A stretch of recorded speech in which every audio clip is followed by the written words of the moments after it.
Hello everyone, welcome to Biosomes. आज हम बात करने वाले हैं वेट लैब में लेने वाले प्रिकॉशन और प्रिवेंशंस के बारे में।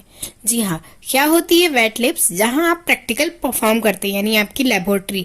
तो लेबोरेटरी में वर्क करने टाइम या प्रैक्टिकल परफॉर्म करते टाइम एक स्टूडेंट को क्या क्या प्रिकॉशंस रखने चाहिए, किन किन चीज़ों की सावधानी रखनी चाहिए और कौन कौन से जो प्रैक्टिकल लैब के रूल्स होते हैं उन्हें फॉलो करना चाहिए, ताकि हम एक्सीडेंट से बचे और बहुत सारी ऐसी चीज़ों से जो कि हमारे लिए हार्मफुल होती है उनसे हम बचे रहें। और बहुत सारी चीज़ें हमें फॉलो करनी चाहिए ताकि हम अच्छे स्टूडेंट्स की तरह पूरे प्रोटोकॉल को भी प्रॉपरली समझ पाए और प्रैक्टिकल लैब में कोई भी एक्सीडेंट का कारण ना बने। तो चलिए शुरू करते हैं।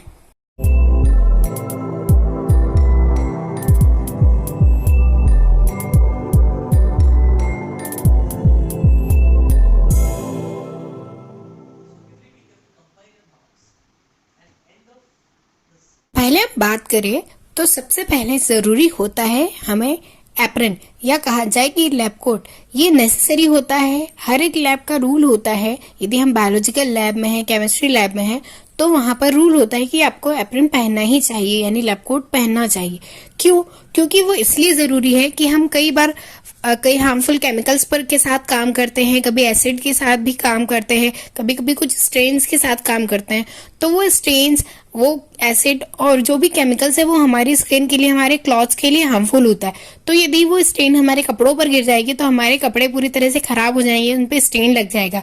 बट वो यदि एप्रिन पे रहेंगे तो एप्रिन पर ही दाग लगेगा, और वो एप्रिन ऐसे होते हैं कि उनसे जो वो स्टेन्स है या दाग या केमिकल है वो बहुत जल्दी रिमूव हो जाते हैं। एप्रन पहनना जरूरी है, मतलब लैब कोट बहुत ज्यादा नेसेसरी है। ये आपकी सेफ्टी के लिए, आपकी बॉडी की सेफ्टी के लिए, आपके क्लॉथ की सेफ्टी के लिए बहुत ज्यादा जरूरी है। इवन यदि आप एसिड के साथ वर्क कर रहे हैं, यदि HCl है या H2SO4 ऐसे कुछ एसिड्स है जहां आप लैब में काम कर रहे हैं, तो आपको ग्लव्स पहनना भी बहुत जरूरी है। ग्लव्स आपके लिए बहुत ज्यादा जरूरी है। आप उसे हैंडल करने के लिए ग्लव्स का इस्तेमाल ही करें। यदि आपने डायरेक्ट हैंड से, नॉर्मल हैंड से विदाउट ग्लव्स हैंडल किया तो हो सकता है यदि एसिड की 1 ड्रॉप भी आपकी स्किन पर चले जाएगी तो वो उतने पोर्शंस को जला देगी, और उसकी जलन बहुत भयंकर होती है। आपकी स्किन में इन्फेक्शन हो सकता है, आपकी स्किन खराब हो सकती है। इवन बहुत सारे कुछ ऐसे केमिकल्स होते हैं जो कि एसिडिक नेचर के नहीं होते हैं या नॉर्मल बेसिक नेचर के होते हैं, या कुछ भी होता है तो उनके केमिकल रिएक्शन हमारी स्किन पर बहुत जल्दी होती है, जिसकी वजह से हमारी स्किन का जो प्रोटीन है वो डीनेचर हो जाता है और हमारी स्किन में एलर्जी कॉज कर सकता है। कई लोगों को, यानी कई स्टूडेंट्स को एलर्जी भी होती है केमिकल्स की। यदि वो केमिकल्स को डायरेक्ट हैंड से यूज करते हैं विदाउट ग्लव्स तो उन्हें एलर्जी भी हो जाती है, स्किन रैशेस होते हैं और कई सारी दिक्कतें होती हैं।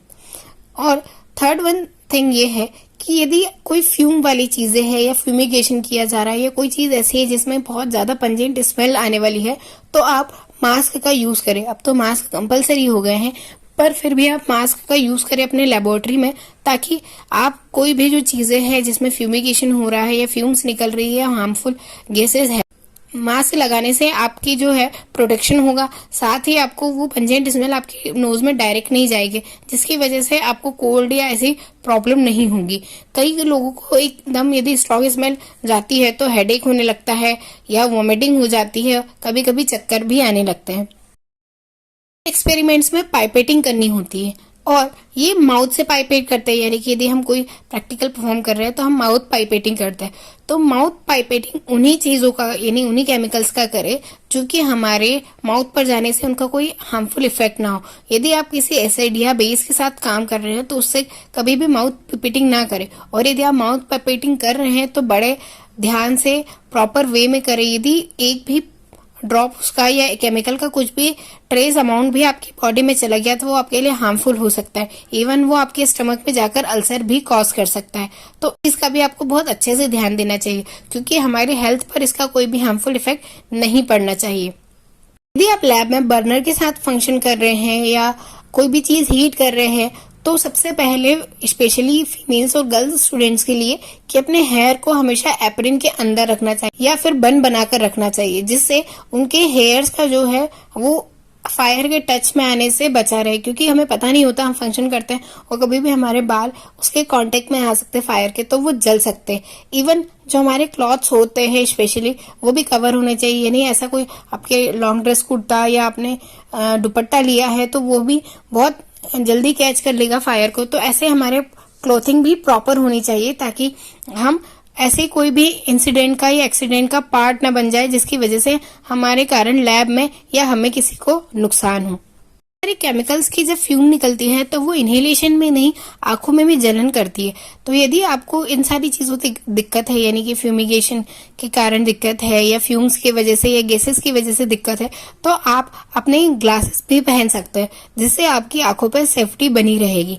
इवन ये जरूरी है यदि आप कोई केमिकल ऐसा यूज कर रहे हो जिसमें फ्यूम्स निकलती है या उसकी जो पंजेंट स्मेल है वो आपसे टॉलरेट नहीं होती है, तो आप मास्क के साथ साथ ग्लास जरूर पहने, जिससे आपकी आंखों की भी सेफ्टी रहेगी और साथ में आपकी जो केमिकल है उसका भी आप प्रॉपर तरीके से यूज कर पाओगे। जो भी केमिकल या कुछ जो भी लेबोरेटरी में आप कोई भी कंपोनेंट यूज कर रहे हैं तो प्रॉपर उसकी लेबलिंग देखकर ही यूज करें कि उस पर क्या लिखा है, कितना वो टॉक्सिक है हो सकता है हमारी बॉडी के लिए, क्या उसे डायरेक्ट हैंड से यूज करना है। इवन बहुत सारे कंपाउंड ऐसे होते हैं जिन्हें नॉर्मल टेम्परेचर पर नहीं रखा जाता, तो उन चीजों का भी ध्यान रखा जाना चाहिए कि उसे रूम टेम्परेचर पर रखना है या फ्रीज करके रखना है या उसका बॉइलिंग पॉइंट पे रखना है, सब पर ध्यान देना चाहिए। फिर ये भी आपको पता होना चाहिए कि यदि कोई कंपाउंड मेल्ट हो रहा, कोई लिक्विड है जिसे आपको हैंडल करना है, तो आपको ये भी पता होना चाहिए कि उसे कैसे मेजर करना है, कैसे यूज करना है, सारी चीजें। जैसे एसिड वाले जितने भी केमिकल हैं उन्हें मेजर करने के लिए हमें ग्लास सिलेंडर का ही यूज करना चाहिए, यानी ग्लास वाले मेजरिंग सिलेंडर का ही यूज करना चाहिए, प्लास्टिक वाले मेजरिंग सिलेंडर का यूज नहीं करना चाहिए। यदि हम एसिड को प्लास्टिक वाले मेजरिंग सिलेंडर से मेजर करेंगे तो वो एसिड के साथ रिएक्ट करके पिघल जाएगा, यानी हाई एसिडिक होने की वजह से वो पिघल जाएगा। साथ ही जब हम कोई चीज बर्नर पर गर्म करते हैं तब भी हमें उतने ही फ्लेम पर गर्म करना है जिससे वो बॉयल ऑफ होके बाहर ना आने लगे। और कभी भी किसी भी ग्लासवेयर को हमें डायरेक्ट हीट नहीं देनी चाहिए, उसे ट्राइपॉड पर एक नेट रखनी चाहिए जो कि लोहे की होती है, आयरन की होती है, उसे रखना चाहिए। फिर उस पर हमारा जो इक्विपमेंट है उसे रखना चाहिए, उसे डायरेक्ट हीट नहीं देनी चाहिए। यदि आप किसी टेस्ट ट्यूब में भी कुछ केमिकल रखकर बॉईल कर रहे हैं तो उसे डायरेक्ट हैंड से नहीं पकड़ना चाहिए, फिंगर से नहीं पकड़ना चाहिए, ना ही पेपर या कपड़े की हेल्प से उसे पकड़ना चाहिए। उसके लिए आपके पास टेस्ट ट्यूब होल्डर होता है, उसकी हेल्प से, टेस्ट ट्यूब होल्डर की हेल्प से ही आप उसे हैंडल करें। आपने कई बार केमिस्ट्री में प्रैक्टिकल परफॉर्म किए होंगे इग्निशन ट्यूब वाले, जिसमें इग्निशन ट्यूब को हम बर्न करके टेस्ट ट्यूब में डालते हैं। तो उस प्रैक्टिकल को भी परफॉर्म करने के लिए प्रिकॉशन ध्यान रखना चाहिए, क्योंकि सोडियम बहुत जल्दी एयर के कांटेक्ट में आने पर भी बर्न होने लगता है। इसीलिए पूरे ध्यान से उसे डायरेक्ट हैंड से नहीं उठाएं। इसके लिए आप फोर्सेप का यूज करें, फोर्सेप से सोडियम के स्लाइस को, पीस को उठाए और उसे इग्निशन ट्यूब में डाले और इग्निशन ट्यूब को भी एक ग्लास होल्डर्स की हेल्प से पकड़े और फिर उसे बर्न करके फिर टेस्ट ट्यूब में डाले। और टेस्ट ट्यूब भी गर्म हो जाती है, यानी आप टेस्ट ट्यूब में जब इग्निशन ट्यूब डालते हैं तब टेस्ट ट्यूब भी गर्म हो जाती है, इसीलिए उसे डायरेक्ट फिंगर से ना पकड़े और टेस्ट ट्यूब होल्डर से ही पकड़े। कई सारी चीजें जैसे कंपाउंड हम ट्रांसफर करते हैं तब भी उसमें हीट जनरेट हो जाती है, यानी कोई चीज केमिकल हम ट्रांसफर कर रहे हैं तो भी वो गर्म हो जाती है। तो जब भी आप कोई एक्सपेरिमेंट करें, यदि आप टेस्ट ट्यूब में कोई एक्सपेरिमेंट कर रहे हैं तो या तो उसे स्टैंड बाय पर रखें, यानी कि टेस्ट ट्यूब स्टैंड में रखकर उसमें एडिशन करें, या फिर आप उसे हाथों में ना रखें, आप उसे गर्म करने के लिए टेस्ट ट्यूब होल्डर का यूज करें। कई बार हम कार्बोहाइड्रेट और प्रोटीन टेस्ट लगाने के लिए उनमें जो रिएजेंट्स डालते हैं उन रिएजेंट की रिएक्शन की वजह से भी हीट जनरेट होती है। तो यदि आपने वो रिएजेंट डाला तो वो टेस्ट ट्यूब गर्म हो जाएगी, और इवन ऐसा भी हो सकता है कि वो टेस्ट ट्यूब आप हाथ में ही पकड़े रहो और या तो आपसे गर्म लगे तो आपके हाथ से छूट जाए और केमिकल आपके ऊपर गिर जाए, या इतना गर्म हो कि आपके हाथ भी जल सकते हैं। तो इसीलिए आपको हमेशा ये याद रखना है कि या तो आप एक्सपेरिमेंट करें तो टेस्ट ट्यूब को टेस्ट ट्यूब होल्डर की हेल्प से पकड़े या उसे टेस्ट ट्यूब स्टैंड में रखें, डायरेक्ट हाथ में नहीं। जितने भी आप इक्विपमेंट यूज कर रहे हैं उनकी हैंडलिंग प्रॉपर तरीके से करें। कोई प्रैक्टिकल परफॉर्म करना चाहते हैं तो जो भी ग्लासवेयर आप ले रहे हैं पहले उसका वॉशिंग करें और अच्छे से उसे क्लीन करें, ताकि पुराने किसी केमिकल का उसमें अमाउंट ना हो। अदरवाइज आपका जो प्रैक्टिकल है वो बिगड़ सकता है, या जो आप परफॉर्म करना चाहते हो उसका गलत रिजल्ट आ सकता है। थर्ड वन जो मेन चीज है कि हर एक चीज को लेबल करके रखें। यदि कि आपने किसी बीकर में H2SO4 लिया है तो उसे लेबल करें कि हाँ इसमें H2SO4 है, कि इसमें सॉइल सैंपल है, इसमें वाटर सैंपल है, इसमें एसिड है।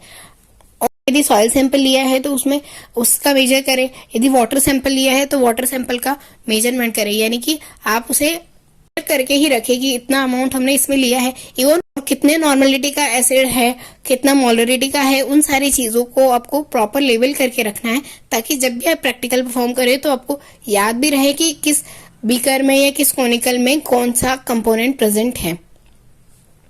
यदि आप किसी इंस्ट्रूमेंट पे काम कर रहे हैं तो आपको उसके सारे फंक्शंस के बारे में एटलीस्ट नॉलेज होना चाहिए, ताकि आप जब भी उसे ऑपरेट करना चाहे तो आपको पता होना चाहिए कि किस स्विच से क्या फंक्शन होता है, या उसके सारे फंक्शंस के बारे में आपको पता हो तो आप आसानी से उसे ऑपरेट कर सकते हैं।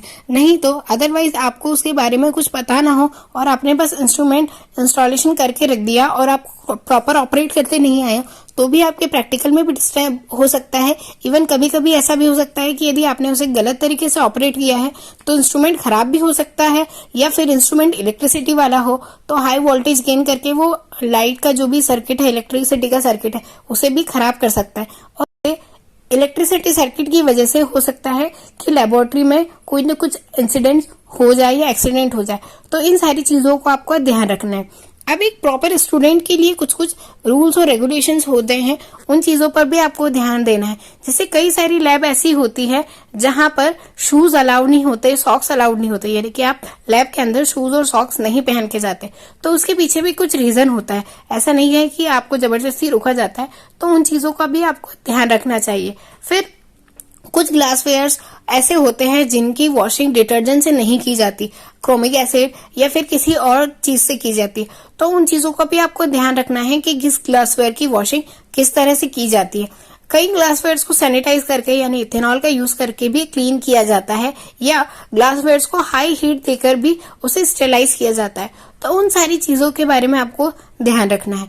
दूसरी चीज, जब भी आप प्रैक्टिकल परफॉर्म करें तो अपने इंडिविजुअल किट जो तैयार किया जाता है उसे अपने साथ हमेशा रखें, यानी कि आपका एक फर्स्ट एड किट भी होता है। आपको कुछ चोट वगैरह लगती है तो आपके पास कुछ चीजें होनी चाहिए जिससे आप अपनी सेफ्टी पर ध्यान रख सके।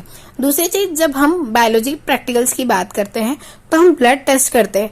तो ब्लड टेस्ट करते टाइम हम लोग निडल जो यूज करते हैं वो वन टाइम यूजेबल होती है, पर बहुत सारे स्टूडेंट ऐसे होते हैं जो अपनी निडल यूज करके वापस उसे रख लेते हैं कि नेक्स्ट टाइम प्रैक्टिकल में फिर से परफॉर्म करेंगे, बट ये सही नहीं है। जो चीज सिंगल टाइम यूज की है आप उसे सिंगल टाइम ही यूज करें, फिर उसे डिस्कार्ड कर दे, या डिस्पोजेबल जो चीजें हैं उन्हें डिस्पोज कर देना चाहिए। उन्हें बार बार रिपीट यूज नहीं करना चाहिए, इससे आपकी हेल्थ पर ही फर्क पड़ेगा।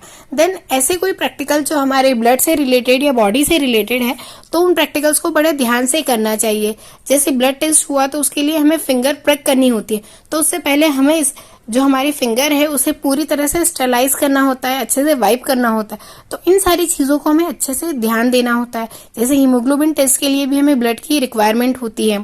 सारी चीजों का आपको बहुत अच्छे से ध्यान देना होता है कि हम हमारी बॉडी से कोई चीज या प्रैक्टिकल परफॉर्म करने वाले हैं, यानी स्किन से कोई टेस्ट लगाने वाले या ब्लड टेस्ट लगाने वाले हैं, तो इन चीजों का बहुत ध्यान रखना चाहिए, क्योंकि ये डायरेक्ट हमारी बॉडी पर इन्फेक्ट कर सकते हैं। यदि आप ब्लड टेस्ट करते हैं तो आपने देखा होगा कि ब्लड ग्रुप टेस्टिंग के टाइम हम जो है वो ब्लड की 3 ड्रॉप्स रखते हैं स्लाइड पर। तो वो स्लाइड जिस पर आप ब्लड की 3 ड्रॉप्स रख रहे हैं वो स्लाइड भी प्रॉपर क्लीन होनी चाहिए, अदरवाइज आपके ब्लड के साथ वो जो भी डस्ट पार्टिकल है वो मिक्स हो जाएंगे और आपके ब्लड में चले जाएंगे, और बाद में हो सकता है कोई एलर्जी कॉज करे या इन्फेक्शन कॉज करे। सेकेंड मेन थिंग कि आपको अपनी ही निडल यूज करनी है, अपनी ही कॉटन यूज करनी है। मतलब जब आप ब्लड ग्रुप टेस्टिंग लगा रहे हैं तो आपको अपनी ही क्लीन वाली कॉटन यूज करना है, दूसरे की यूज की हुई चीजों को रीयूज नहीं करना है। स्पेशली निडल तो आपको रीयूज नहीं करना है, वो जैसे हमने पहले बोला कि वो सिंगल टाइम यूज होती है तो उसे एक ही बार यूज करना होता है। यदि लैब में काम करते टाइम आपसे कोई ग्लासवेयर ब्रेक हो जाता है तो भी आपको उसे डायरेक्ट कभी हाथ से नहीं उठाना है, उसके लिए इवन ग्लव्स भी नहीं लेने हैं, कुछ भी ऐसी चीज लेनी है जिससे डस्ट प्लेट के लिए या ऐसी कोई चीज जिससे आपको डायरेक्ट हाथ में वो टच ना हो, आपको कोई इन्फेक्शन। और जब आप कोई चीज डिस्पोज करते हैं या डिस्कार्ड करते हैं तो भी उसे प्रॉपर डिस्कार्ड करना चाहिए। यदि आप कोई चीज डिस्पोज कर रहे हैं या डिस्कार्ड कर रहे हैं, जैसे आपने निडल की बात की, आपकी ग्लासवेयर जो टूट गया उसे फेंका, तो उसे भी आपको प्रॉपर रैप करके फेंकना है। ऐसा नहीं है कि डायरेक्ट ऐसे उसे डिस्कार्ड कर दिया, क्योंकि अदर कोई भी पर्सन यदि उसको उठाएगा तो उसके हाथ में भी चोट लग सकती है। तो आप या तो उसे किसी पॉलिथीन में करें या पेपर में रैप करके डिस्कार्ड करें, और वो चीजें जरूर डिस्कार्ड कर दे जो कि सिंगल टाइम यूज की होती है। और साथ ही यदि उसमें कोई ना कोई इन्फेक्शन वाला चीज लगी है तो आप उसी टाइम उसे डिस्कार्ड कर दें। आपको हमेशा आपके हैंड को सैनिटाइज रखना है। यदि लेबोरेटरी में भी काम कर रहे हैं तो आप खाना खाने से पहले अपने हाथों को अच्छे से क्लीन कर ले, क्योंकि हम ऐसी चीजों को या प्लेटफॉर्म पर या लेबोरेटरी प्लेटफॉर्म पर या लैब की कोई भी केमिकल को ऐसे टच करते हैं जिससे हम पता नहीं होता कि उससे हमारे हैंड्स को या हमारी बॉडी को कुछ इफेक्ट होगा। तो आप अच्छे से जब भी लेबोरेटरी से बाहर जाए तो अच्छे से हैंड्स को वॉश करें, और खाना खाने से पहले तो बहुत अच्छे से और वॉश कर ले, भले आपने कितने टाइम पहले भी आपने लेबोरेटरी में काम किया हो। कुछ जनरल इंस्ट्रक्शन, प्रिकॉशन और प्रिवेंशन जो कि एक स्टूडेंट को लैब में फॉलो करनी चाहिए। यदि आपको और कुछ जानकारी चाहिए, यानी आपको और कुछ क्वेरी हो लैब से रिलेटेड, किसी प्रैक्टिकल से रिलेटेड, तो आप प्लीज कमेंट कीजिए, हम आपकी क्वेरी को दूर करने की पूरी कोशिश करेंगे। वीडियो को लाइक कीजिए, शेयर कीजिए और चैनल को सब्सक्राइब कीजिए। Thanks for watching.